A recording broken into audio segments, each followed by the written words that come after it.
Hey, everybody. Welcome to this episode of Can I Have a Word? My name is Carl James. I am your host, and this is the podcast that explores the importance of language and the impact it has on our identity and the people we become. Now, sometimes a simple act or a single decision can change your life, and sometimes that same event can change the course and trajectory of history. On today's episode, we explore the significance of being unapologetically who you are and dedicating your life to the cause of civil rights. My guest today is an activist and an author and a pioneering figure in the world of LGBTQ plus civil rights. From the legendary Stonewall Uprising that took place right here in New York to his decades of activism thereafter, he has had a front row seat to some of the most historic events our country has ever seen. So it's an honor and a pleasure to have Mark Segal here on the podcast today. Hey, Mark, how you doing? I'm great. Thank you for inviting me. No, it's great to have you.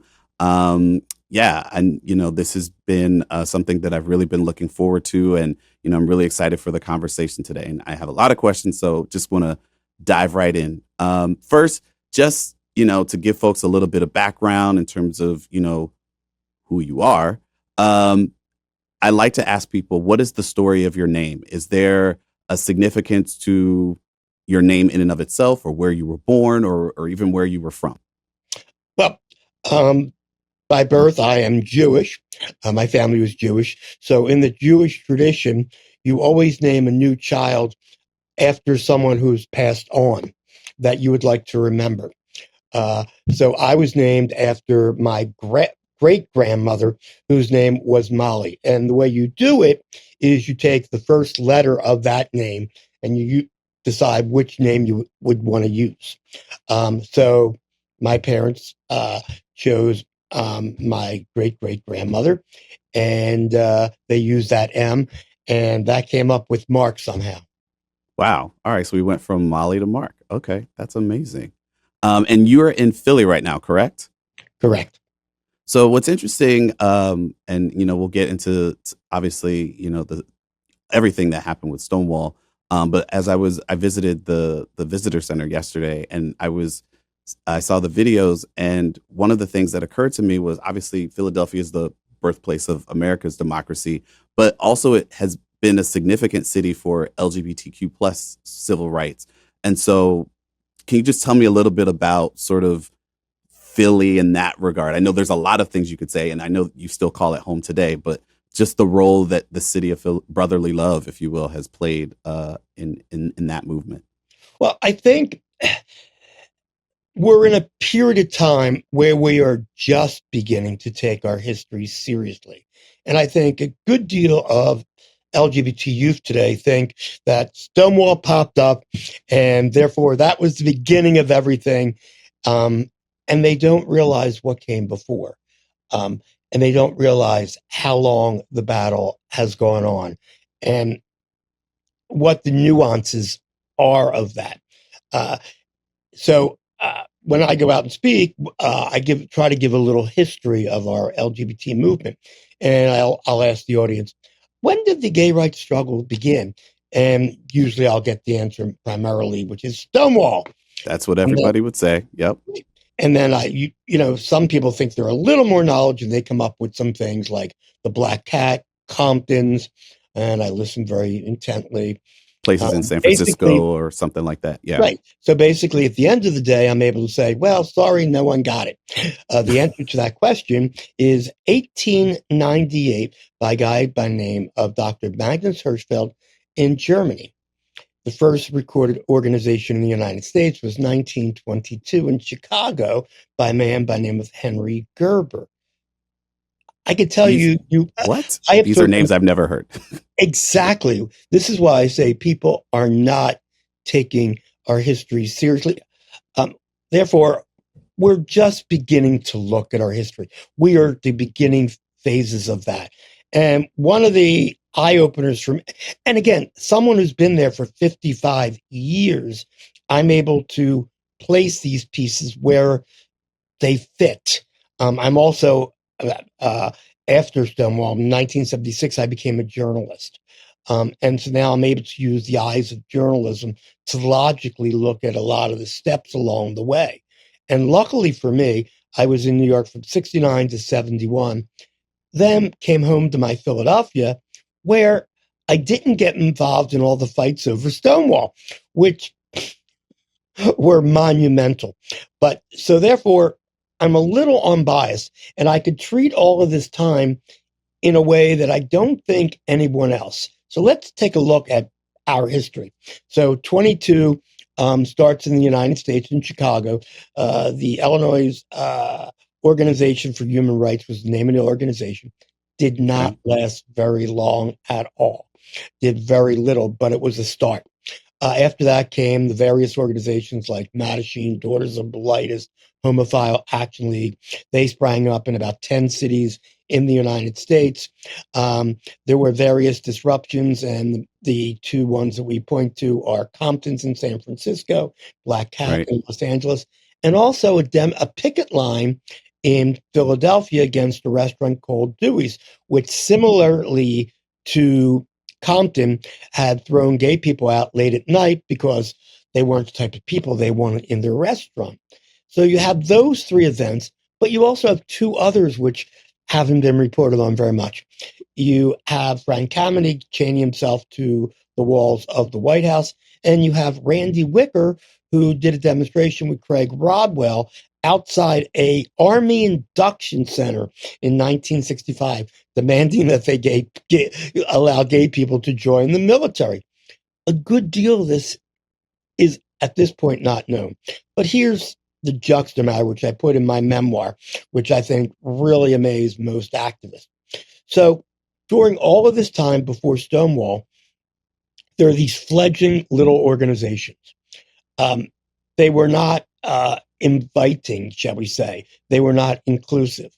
They had one demonstration a year, and that was in my city of Philadelphia. And that was every July 4th from 1965 to 69. Now, this was the premier LGBT organization once a year. And throughout all of those years, they were never able to come up with over 100 people marching. Now, mind you, Wait, the so this rule is like was sorry, this is just the precursor to what we now think of Stonewall. as like okay, got it. All right. Yeah. So never more than 100 people. And part of the problem was that they were trying to assimilate into another world, which we didn't exist. They told people that if they showed up, they, number one, had to be 21. Number two, men had to be dressed in suits and ties, women in dresses. Well, I was 18 years old. I No, couldn't that's not join. happening. Yeah, and I wouldn't be in a suit and tie. So they had already lost what their community was in 1969. So 69 was their last march. Just a few days later, Stonewall happens. I'm sorry, just a few days before Stonewall happened. The following year, that same group of people wanted to have that march in Philadelphia again. Ellen Brody and Craig Rodwell presented a resolution which said, no, we're going to have a march in New York to celebrate what we did at Stonewall and the community we created within that first year. That became the first Gay Pride. And at that first Gay Pride, to show how successful Stonewall and Gay Liberation Front, which was the organization that rose from the ashes of Stonewall, 15,000 people showed up. So Wow. within 1 year, we grew a community from 100 to 15,000. That is unbelievable. So we've been, That's a you know, quick piece of history. yeah, no, well, that's a lot of history to cover. So we've been sort of like dancing a little bit around Stonewall, and obviously we're going to spend some time there. But before we get to that, I want to hear what your word is because it very much ties into everything that Stonewall was about and everything that happened thereafter. So, Mark, what is your word for today? Visibility. All right. Now, visibility is a word that many of us know, we talk about, we have a general understanding of what that is, but I want to hear in your words, what does visibility mean to you and what has it meant in your life in particular? Well, so before Stonewall, I was a kid from Philadelphia who had been in New York 6 weeks. I had gone there to find people like me because in Philadelphia, a city of 1.6 million people, I thought I was the only one. I also Wow. wanted to find out who I was. And in 1969, there was no internet. We were not mentioned on TV. We were not in magazines. There were no talk shows on radio. No one talked. It was impolite, at the very least, to talk about people like me. I wanted to find out who I was. So I went to the library. At the library, the only thing you could find was, if you were lucky, 5 books. Those books were in the criminology department, psychological department, and the religion department. And what Because did at they that tell time, me? mental health, being LGBTQ was identified as a mental illness, correct? Not only a mental illness, being criminal and immoral. Right. That's the So, history. not a good thing for a 13-year-old kid to hear about himself. And so, my reality was, I didn't believe, for some odd reason, I couldn't believe that I was all those things, but I couldn't understand why society said I was. And the only way I would find out a little more about me was to meet other people like me. And I found out that there were other people like me in this place called Greenwich Village. So as soon as my grades were in high school, I hightailed it to New York. And I very quickly found people like me on Christopher Street. And to me, that was home. And it became home for the next 6 weeks. Actually, it became home for the next few years. I was going Um, to say, yeah, definitely some time after that. and that is the reason that I found myself at Stonewall and also found where I am today. That's amazing. So now here we are. Take us to that night at Stonewall, June 28th, 1969, before sort of what we've come to know as, the uprising began. What was the vibe like?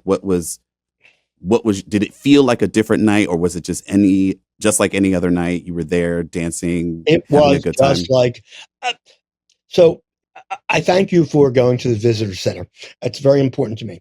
That visitor center literally, uh, as I like to say, I've been attached to that building for 55 years.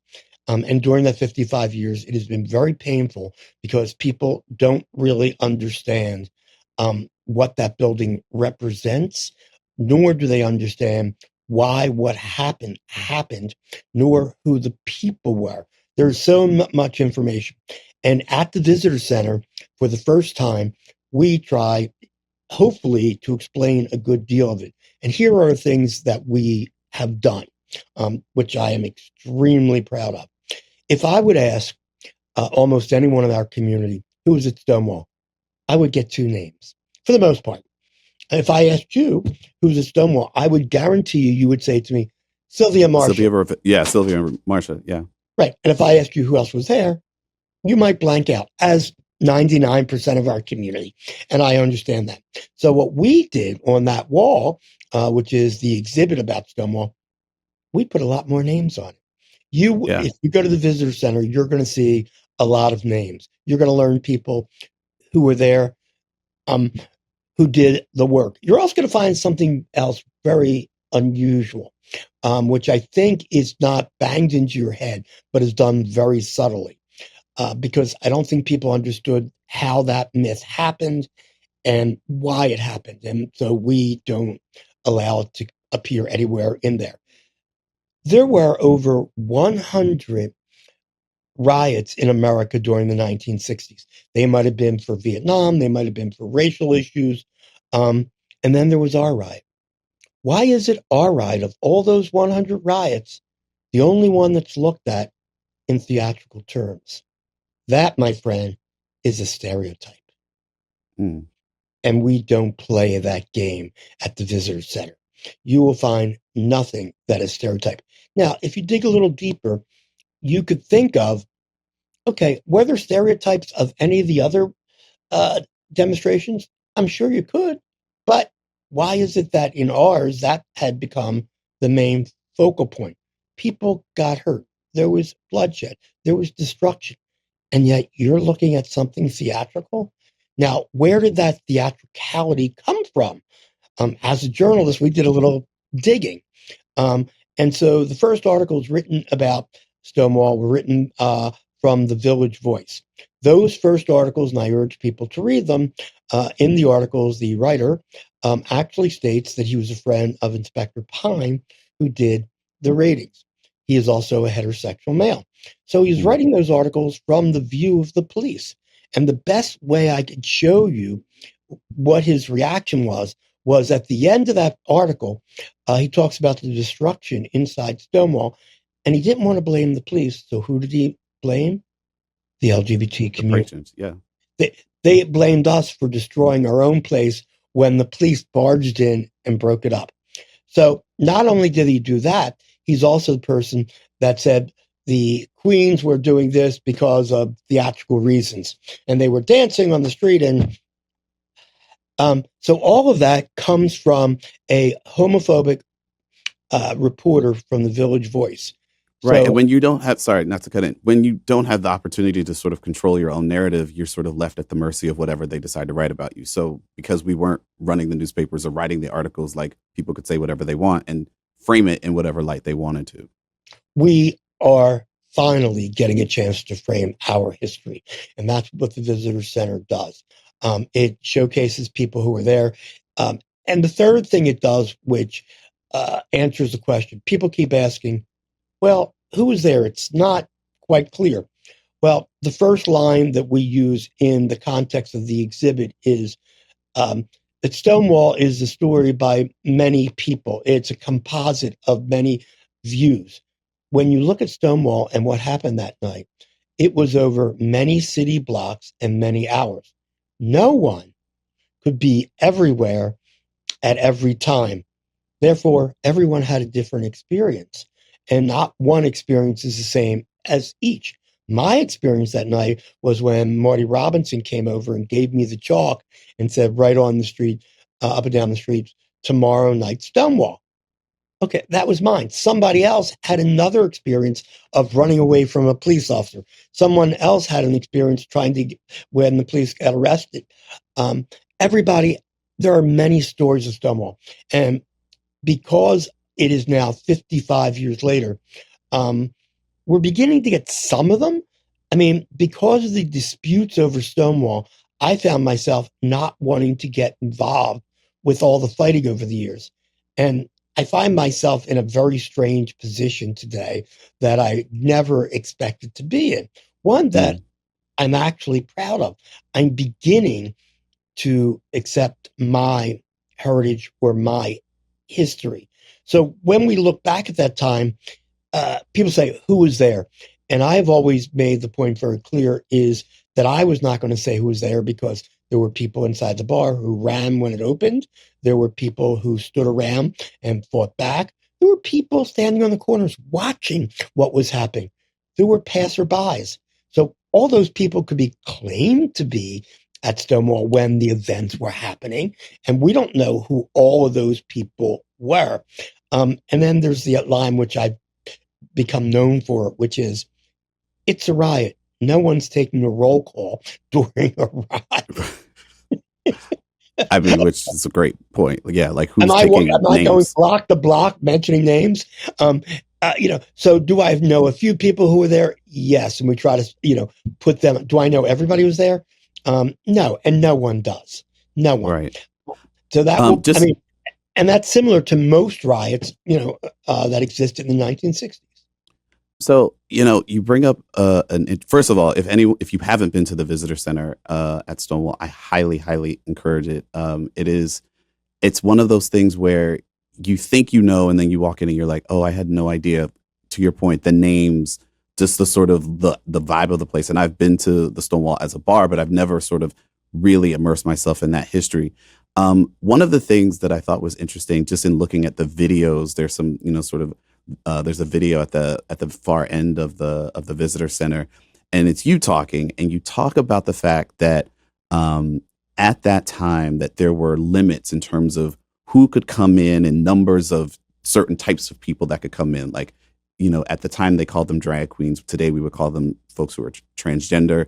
There were limits on the number of people who identify as transgender who could come in, number of people of color who could come in, but that you were seen as, and I'm going to try to remember how you say it, sort of like white boy, but like boy next door type, who was sort of seen as the kind of ideal. And so there were never limits on you coming in. And so, or and those who maybe identified and similarly. And I thought that was interesting because you bring up this idea of sort of almost visibility versus invisibility within the community and who's allowed to be seen. And in our community, desire is often equated with visibility. And so the more desirable you are, the more visible you become. And so can you just talk about sort of what the community sort of felt like then, like you maybe identifying as a gay man versus those who were trans, or maybe those who were seen as, bi, or like, was there a sense of it all being together? Because history seems to suggest it definitely wasn't that. And particularly folks who were trans being very much on the outskirts of whatever community existed. So can you just talk about that dynamic within the community and then visibility within that? Oh, what a great question. Absolutely spectacular question. So when I started talking about Stonewall, I wanted to start giving the facts that people that should have been obvious to anybody. There, so much of Stonewall is logical that we could all agree on rather than not agree on. But unfortunately, because of people's political situation, they have made it something that is not. It was a business. It was a business that was run by the mafia. It was illegal. It had no license. Which is wild. I saw that and I was like, wait, what? The mafia ran the gay bar? Yeah. It was like, okay. Well, in those days, in the state of New York, it was illegal to serve a homosexual drink. You could lose your liquor license, which was, of course, very valuable. So Stonewall didn't have a license. It was, in a sense, what you might consider a speakeasy. So like any good business, they're trying to get the crowd inside the bar to where that you have a lot of people buying drinks. And so you want to get people who will buy drinks for other people and just spend the money. So the mix in the bar were older men, younger people like me that I guess would in those days be called eye candy. And to that I say, it's 73 years old now. What happened? Don't worry, you still got it, Mark. You still got it. Don't worry about it. But at 18, coming from Philadelphia, I was the boy next door. So I was valuable to them. On the other hand, they had literally limits to how many people of color they would allow in, how many trans people they would let in, because they didn't want to become just a trans bar. They didn't want it to become just a marginalized bar. They realized that, in a sense, I guess, and I'll say this for the first time, they weren't only selling, drinks, they were selling flesh. And, that's what that business was. For me, it was something different. For me, it was a place where I could just simply go in, hold hands, maybe kiss, or dance. I mean, that was the most important thing to me at 18 years old. I wanted to dance my ass off, just like any other 18-year-old. Yeah. But circumstances changed when the police barged through the doors. My life changed. We all changed. Now, as Stonewall happened, and it also, the thing that I learned, it wasn't just one night, it happened over several nights. So there were things happening like in the subsequent days thereafter. So Stonewall happens, it sort of kicks off this sort of like galvanizing spirit.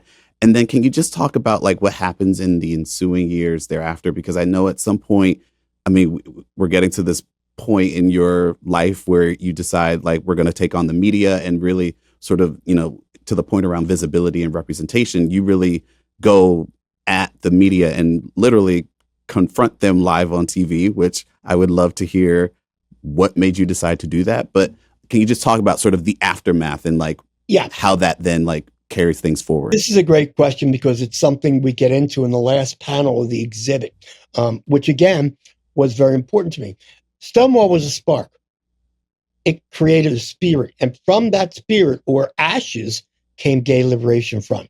Gay Liberation Front was the organization that developed from what happened in Stonewall. Gay Liberation Front was going to do something that had never done before. So I'd explained there's these other organizations where you had to wear dresses and suits and ties, and it never got to people like me. I mean, at 18 years old, I was wearing T-shirts and ripped jeans. I was, they couldn't, and living in Philadelphia where those demonstrations were, I never heard of them. They didn't know how to get to the media. They didn't know what to do. Well, we were a more radical group of people. And the people who were outside of Stonewall that night, and I think this needs to be mentioned very clearly, were street kids, marginalized people, and young activists who wanted to change. I'm not sure if I was in the street kids portion or the young activist portion, but whatever. I was in that change mold that night. You were out there. It was beginning to change. The time that Marty handed me that chalk was the change for me.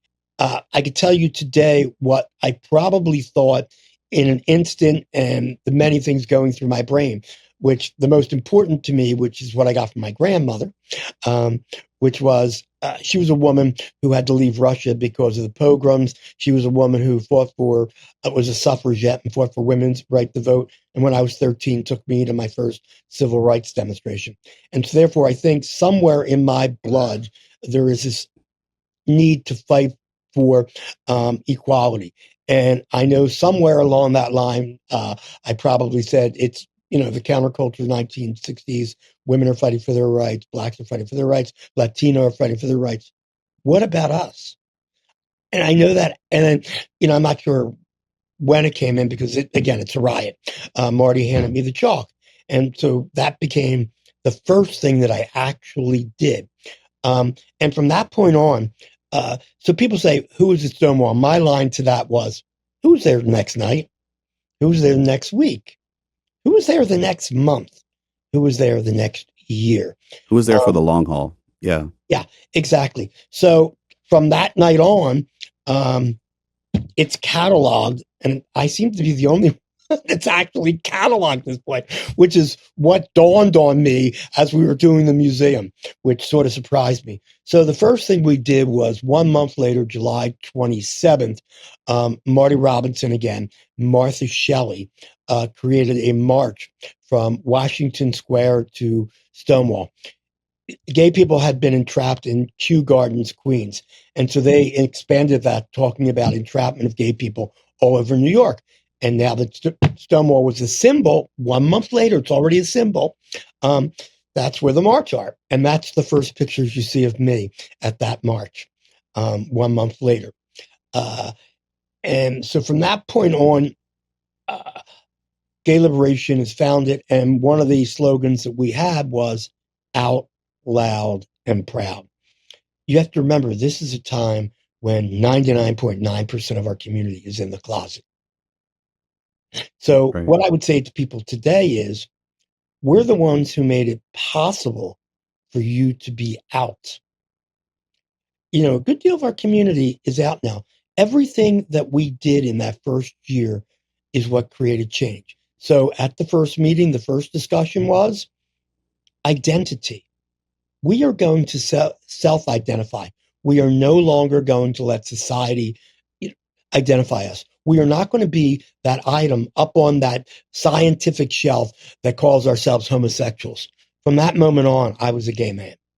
I would no longer be labeled by their description of me, which was limited to my sex life. So that was the first thing we did. We also decided we would accept not only white gay men, but also lesbians and trans people and people of color. Gay Liberation Front was a diverse organization with many political views. We were also probably the most dysfunctional organization that has ever existed.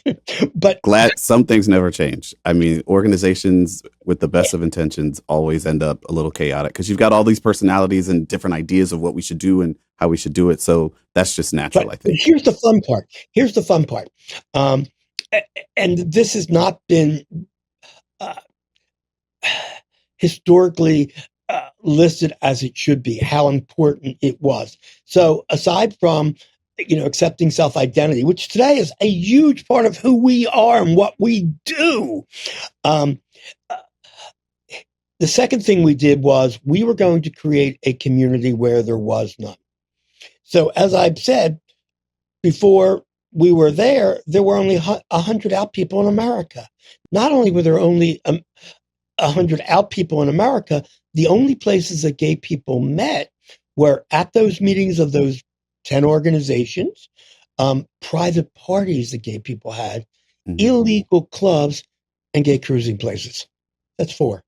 That was it. Because at that time you could still lose your job and you all could lose sorts your of job, things. your family. So the objective for us was to change all of that. And we did a good deal of it in the first year. So one of the first things we did because of Stonewall, we were out the next few nights with a pamphlet leafleting up and down Christopher Street and using wheat paste to post them on signposts. I'll never forget wheat paste the rest of my life. By the way, if you want to put a poster up on a signpost, wheat paste is your best bet. Hard to get off once it dries. Duly noted for me and the audience. Wheat paste. There we go. Yeah. So that first leaflet was, what do you do if the police harass you? Where do you call? Well, we got some lawyers together and we created a legal organization. First thing we did. Okay, do we have certain medical issues and can you go see a doctor that would understand who you were and that you could talk honestly with? We created medical services. Okay, if you were homeless, what could you do? We created a gay youth organization. If you were trans and didn't know what that was about and wanted to start discussing those issues, well, there was Street Transvestite Action Revolutionaries. So this is the basis of what is creating a community. And it's all done within that first year. We are creating a safety net of social services that had never existed before. We invented the LGBT community. And in 1 year, if all of that were not enough, we created Christopher Street Liberation Day Committee, which was the first Pride in June of 1970, where 15,000 people came out. Now, that was that first year. Second year, tens of thousands across the country. After that, hundreds of thousands. If you look at Pride today, around the world, there are millions of people who come out. So basically, change that we had, everything can go back to Stonewall and the creation of Gay Liberation Front and creating community. I mean, I think this idea of like creating community is so interesting because I mean, it literally came from this idea of like we weren't being supported, we weren't being taken care of, so we have to take care of ourselves. And so you literally built it from the ground up, which is amazing. Can you talk specifically? I think I'm really fascinated by just you sort of storming live TV. I think about like your life of activism. And you even say, I think this is a quote, where you talk about your secret to activism is humor. Can you talk about I am a joyous activist. And I am we in Gay Liberation Front were very serious. You had to have a full consciousness. You had to understand every other organization. We were woke before there was woke. And that just offended me to some form. They would stand at the highest peak of the mountain and say, you have to have a high consciousness to get up here and just do it. And my response to that was, you could stand at the highest mountain, but there's another thing you could do. You could stretch your arm out and help bring other people up. And you do that by talking to people, educating people on the issues. So I always had this belief that the best way, out loud and proud, meant visibility. And by 1972, we weren't getting very far, in my estimation. We still had been, TV had been limited, radio had been limited, newspapers were always offensive. And so I decided that if we were going to do it, let's do it big time, rather than hit 100 people at a time or hit 1,000 people at a time with maybe a little itty bitty newspaper. We had to go where America was. America was watching TV. No internet, no cell phones. That was the media of the day. No social media. And so I decided to start disrupting TV shows. Long before Ellen, long before Will and Grace, there was me. So in 72, I started disrupting TV shows, Tonight Show, Today Show, Mike Douglas Show. But the biggest of all was the CBS Evening News with Walter Cronkite. And that was important for one very simple reason. If you wanted to know the news, the majority of people trusted Walter Cronkite. He was the most trusted man in America. He was like the voice of like the voice. Yeah. And to give you an example, at that point, every night, 60 million people watched his show. And so one night in 1973, they were watching a show. They came back from a commercial, and I snuck between his desk and the camera and held a sign in the camera and shouted, "Gays protest CBS prejudice." At which point, the camera people and stage crew grabbed me and started wrapping me in cables, and the CBS network went blank for a little while. The reaction to that was that the next morning, of course, every newspaper in America had something about it. And that meant people had to talk about it. I didn't mind if they hated me. That wasn't the idea. I wanted them to start talking on the subject, start the discussion. I didn't want us to be invisible anymore. And I was being visible. I was being very visible. The interesting aspect of that, and I look back at it now, and it's still, I guess, one of the more painful things. It wasn't painful being punched or wrapped in wires. It wasn't painful getting arrested. The most painful thing was that a majority of our community hated what I was doing. Really? They didn't get it. They didn't get it. And I was ostracized for that. But key point was that after that happened, some amazing things started happening. TV shows like The Phil Donahue Show, which was similar to Oprah Winfrey, invited me to come on to talk about who's this crazy guy and what did he do and why did he do it? That opened up. When Phil Donahue did that, other talk shows started doing it. All of a sudden, we were no longer invisible. All of a sudden, people were talking about us. The media chains had been unchained. And that was the purpose of that. And which is the long story, which is there were many of us at Stonewall, many. I never wanted to claim that because I was only one. I wanted my contribution to the community to be that I unleashed this, fight against invisibility. I have since learned that's not going to be possible. But I'm okay with that now.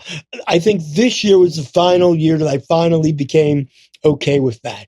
And that happened because a number of things that took place.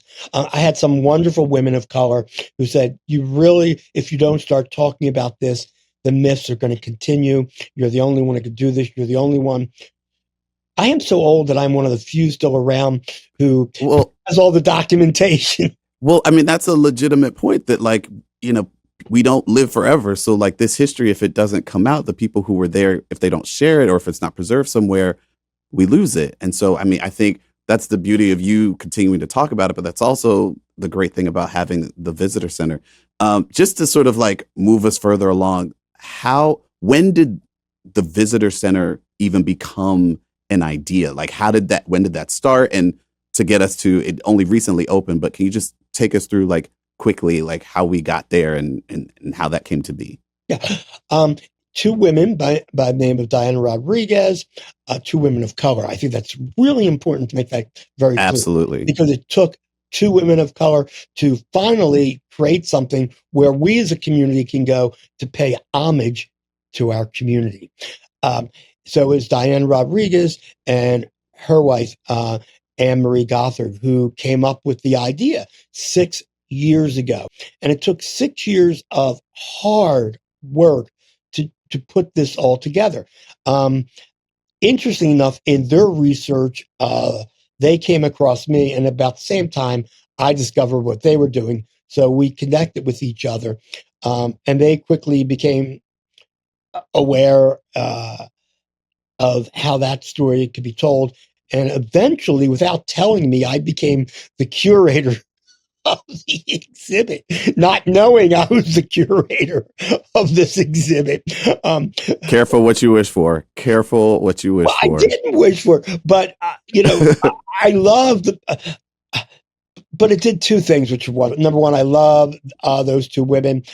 They had the foresight, along with my husband, to realize that I really got to be pushed onto this stage and get that over my head. Just break.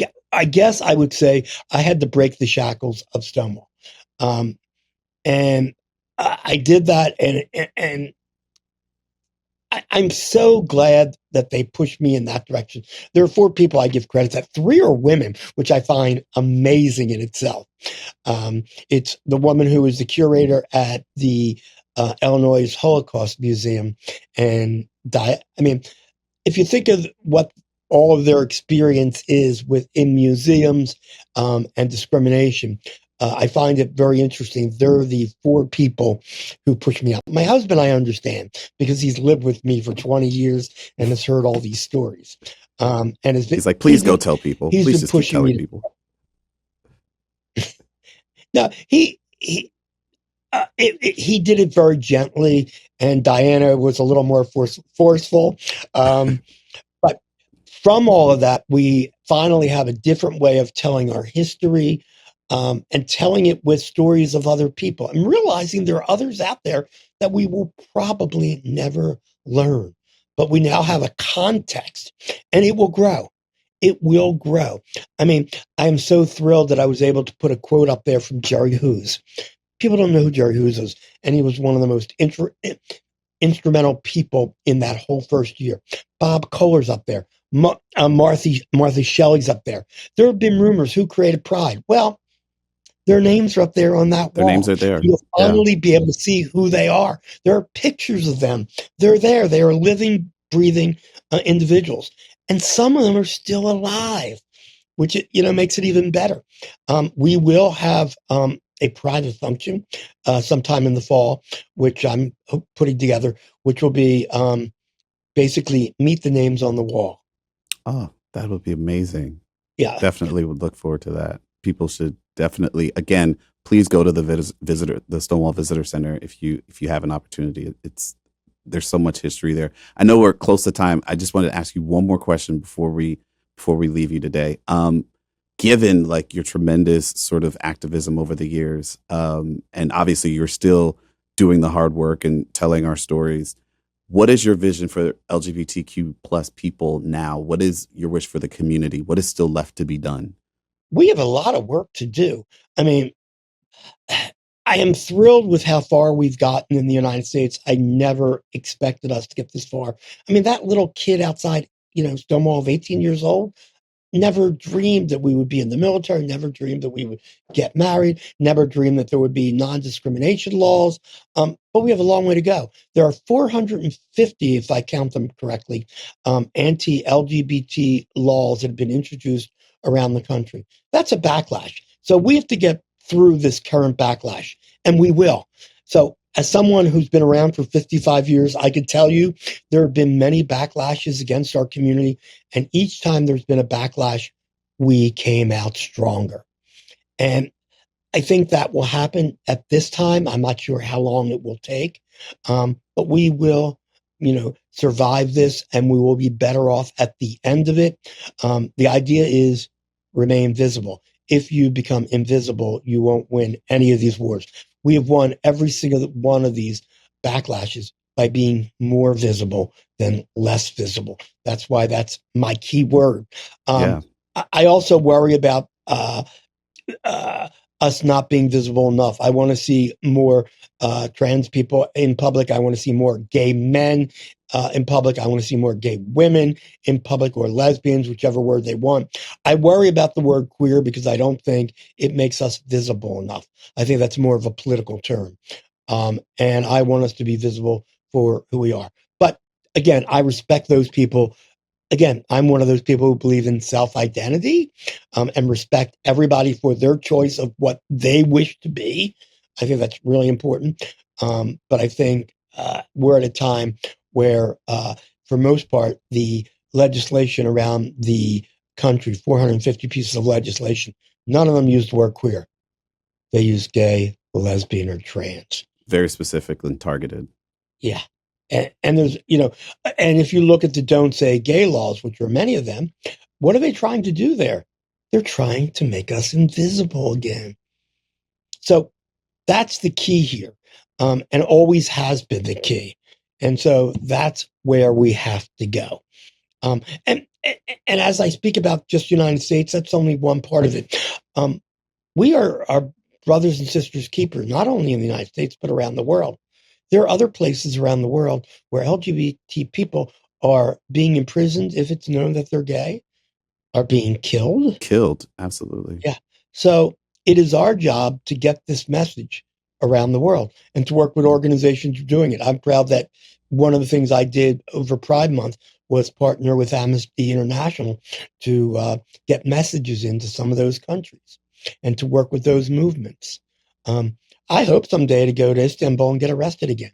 I haven't been arrested in many years. Missing it?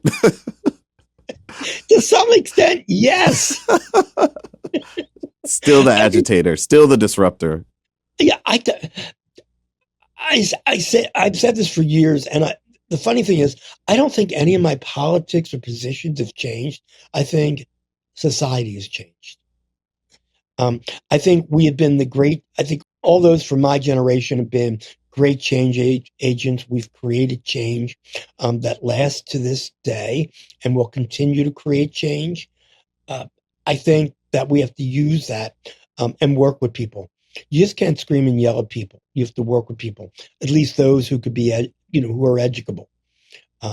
That's the key. And, some of the greatest work that I've done, I think, is work with people who are homophobes and got them to support LGBT rights.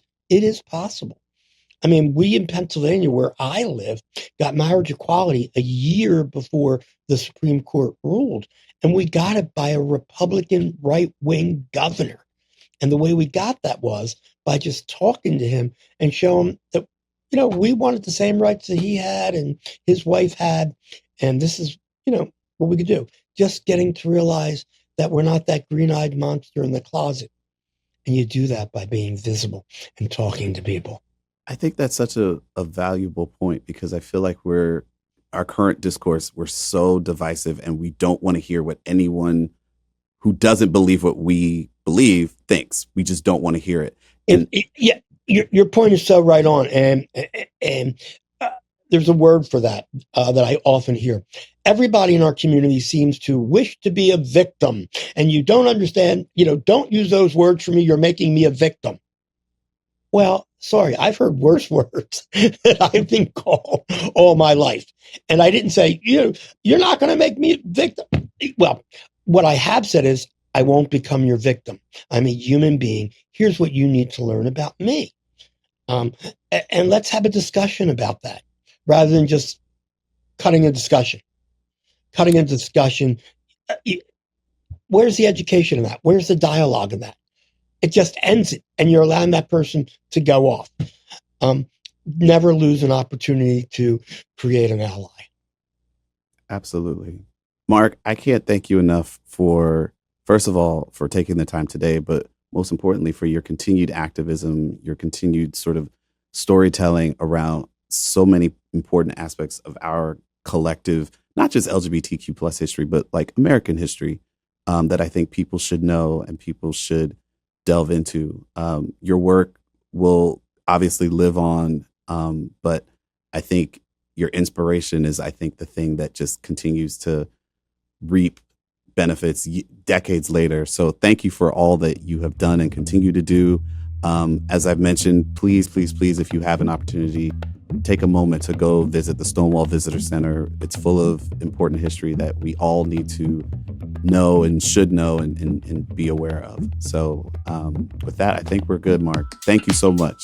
Carl, it's been a delight being with you. Take care.